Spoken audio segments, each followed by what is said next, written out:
দামের ব্যাপারে open challenge সাগর electronics, Debnath হসপিটালের কাছে, বাসুদেবপুর, আরামবাগ। যাচাই করুন আজই। শিবম মার্বেল অ্যান্ড গ্রানাইট, ঐতিহ্য আর আধুনিকতার মেলবন্ধন, এখন গড়বাড়ি, আরামবাগে। ফোন 9475179586। সাংবাদিক সম্মেলন করলেন হুগলির আরামবাগ সাংগঠনিক জেলা তৃণমূল কংগ্রেসের চেয়ারম্যান স্বপন নন্দী। বৃহস্পতিবার আরামবাগে ব্লকপাড়া তৃণমূল কংগ্রেসের দলীয় কার্যালয়ে সাংবাদিক সম্মেলনটি করেন।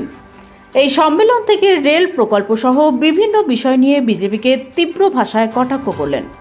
পাশাপাশি স্বপন নন্দী বলেন, আরামবাগ মহকুমায় বিজেপির যে 4 জন বিধায়ক আছেন তারা সাধারণ মানুষের স্বার্থে কোনো কাজ করেননি। এদিনের সাংবাদিক সম্মেলনে স্বপন নন্দী ছাড়াও উপস্থিত ছিলেন হুগলি জেলা পরিষদের সহ সভাধিপতি কৃষ্ণচন্দ্র সাঁতরা, ব্লক সভাপতি শম্ভুনাথ বেরা, পঞ্চায়েত সমিতির সভাপতি শিশির সরকার সহ আরও অন্যান্য নেতৃত্বরা। দেখুন বিস্তারিত। আজকে আমরা মাননীয় মুখ্যমন্ত্রী মমতা বন্দ্যোপাধ্যায় যখন রেলমন্ত্রী ছিলেন সেই সময় যেসব প্রকল্পগুলো পাস করেছিলেন সেই প্রকল্পগুলি এখনও বাস্তবে সমস্ত রূপায়িত হয়নি। তাই আজকে আমাদের প্রাক্তন বিধায়ক এবং জেলা পরিষদের সহসভাধিপতি আমাদের কৃষ্ণচন্দ্র সাঁতরা মহাশয় উপস্থিত আছেন, পঞ্চায়েত সমিতির সভাপতি শিশির সরকার মহাশয় উপস্থিত আছেন, আমাদের আরামবাগ ব্লক তৃণমূল কংগ্রেসের সভাপতি সম্মানীয় শম্ভুনাথ বেরা মহাশয় উপস্থিত আছেন, আমাদের বনভূমি কর্মাধ্যক্ষ এবং তিরোল অঞ্চল সভাপতি আমাদের কাজী কোচন ভাই থেকে আরম্ভ করে আমাদের কর্মাধ্যক্ষ, আমাদের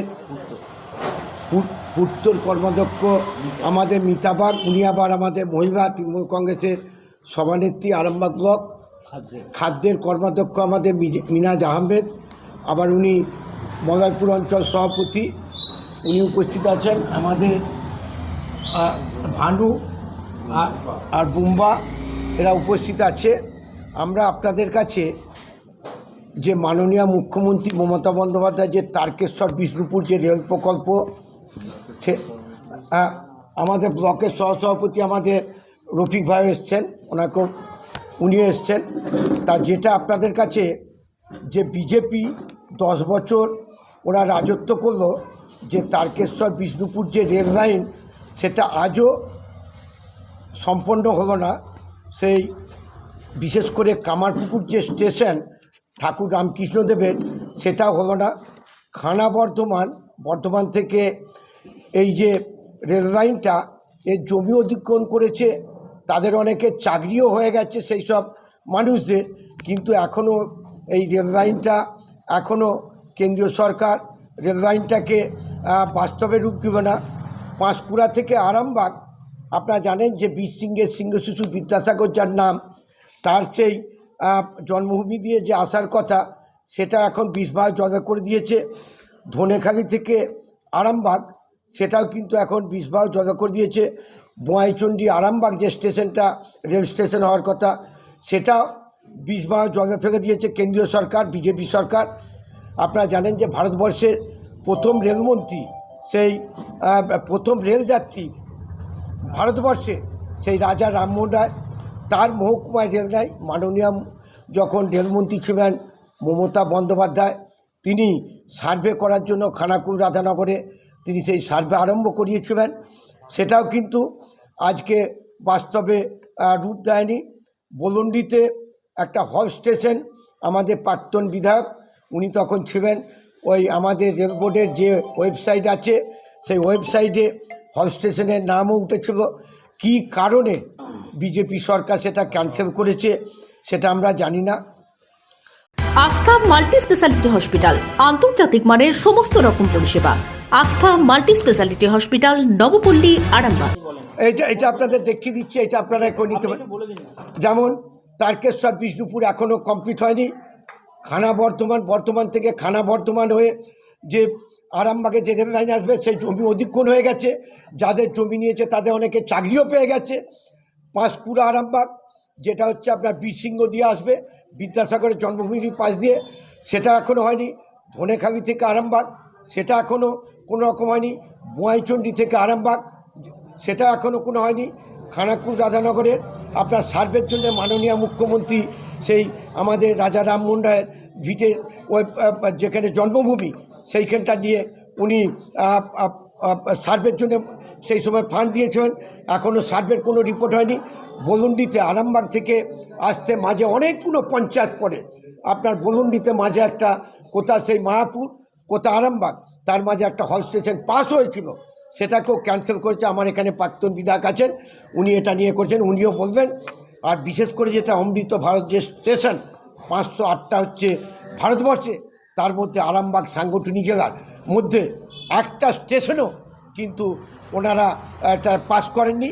আর সবচেয়ে যেটা যে আমাদের এটা কি আরামবাগ বিধায়কদের ব্যর্থতা বলছেন? ব্যর্থতা, আর বিজেপির ব্যর্থতা, কল্যাণে বিধায়করা কিচ্ছু করেনি। এরা শুধু কি করছে, এরা ওই আপনাদের বললাম শুধু নানা রকম কুটকচারিভাবে করছে। আমি তাই ওনাদের বলবো যে আপনারা বিধায়ক হয়ে এসছেন, আপনারা সমাজের কাজ করুন, মানুষের কাজ করুন। আমাদের মমতা বন্দ্যোপাধ্যায় যেভাবে 67টা প্রকল্প মানুষের জনগণের জন্য তিনি যেমন উন্নয়ন করছেন, অভিষেক বন্দ্যোপাধ্যায় যেমন 100 দিনের কাজ আবাস যোজনা নিয়ে যেমন দিল্লিতে যে দরবার করেছে। রেলমন্ত্রীকে অলরেডি চিঠি দিয়েছি, আমাদের সাংসদ এটা নিয়ে বারবার সংসদে তিনি সোচ্চার হয়েছেন। আমাদের বিধায়ক ইনিও কামারপুকুরে নিয়ে আমাদের বলন্ডি হল স্টেশন নিয়ে, তারকেশ্বর বিষ্ণুপুর নিয়ে বা এই যেগুলো নিয়ে ইনিও বারবার সোচ্চার হয়েছেন। তাই আমি আপনাদের মাধ্যমে বিজেপি বিধায়কদের বলবো যে আপনারা নিজের চরকায় তেল দেন, আপনারা পরকে করছেন, পরকে দিতে যাবেন না। আপনাদের অনেক কিছু ভিডিও আছে, আপনারা যদি ওইভাবে যদি করেন যে মানুষের সেবা করুন, মানুষের কাজ করুন, এইভাবে করে মানুষকে বিপদে করবেন না। আপনারা এইভাবে 15 লক্ষ টাকা দেবো, ভিডিও কি আছে আপনাদের কাছে? হ্যাঁ, সেটা আমরা পরে আমরা প্রকাশ করবো। চোর বলছে ওরা প্রত্যেকটা বুথে এখন থেকে 2 লক্ষ টাকা করে পাঠিয়ে দিয়েছেন। কোথায় পেলেন? ওর বাপের সম্পত্তি ওদের নরেন্দ্র মোদী বা অমিত শাহ। তা আমরা যেটা বলছি, আমরা ক্রমশ প্রকাশ্য ওনাদের আপনাদের মাধ্যমে বলবো, এই যে আমরা এতগুলো প্রকল্প আরামবাগে কেন্দ্রীয় সরকার তারা করছে না, মমতা বন্দ্যোপাধ্যায় পাস করেছিল, আমি বলবো যে আপনারা দয়া করে জোরহাত করে তাদের বলছি, আপনারা আরামবাগের স্বার্থে, আরামবাগের মানুষের স্বার্থে, আরামবাগ মহকুমার মানুষের স্বার্থে আপনারা দয়া করে এই সব কাজগুলো যেগুলো মমতা বন্দ্যোপাধ্যায় পাস করে গেছে সেই কাজগুলোকে করুন। কারণ মানুষ আপনাদের আশীর্বাদ করেছে, আপনার সেই হ্যাঁ মানুষকে বিজেপি সরকার হ্যাঁ এই নিয়ে অলরেডি আজকে আমরা প্রেস কনফারেন্স করছি। আমাদের শম্ভুদা কত 2 তারিখ থেকে 10 তারিখ আমাদের আমাদের বুথে বুথে আমরা সভা সমিতি করব। এসি নার্সিংহোম 24 ঘন্টা ডক্টর সার্ভিস ও এমার্জেন্সি পরিষেবা ছাড়াও প্যাথোলজি, ডায়ালিসিস, আইসিইউ এবং যাবতীয় টেস্ট একই ছাদের তলায়। স্বাস্থ্যসাথী মান্যতাপ্রাপ্ত এসি নার্সিংহোম, করুণা সিনেমার পিছনে, বেনেপুকুর রোড, আরামবাগ। বিবাহে বাধা, দাম্পত্য কলহ, ব্যবসা বাধা, চাকরির সমস্যা, বিদ্যায় বাধা, প্রেমে ব্যর্থ, সাংসারিক অশান্তি, মাঙ্গলিক দোষ, কালসর্প দোষ সহ যে কোনো সমস্যার সহজ ও গ্যারান্টি সহ সমাধান পেতে আসুন শ্রী অজয় শাস্ত্রীর কাছে। অগ্রিম নাম নথিভুক্ত করতে ফোন করুন 9933854984।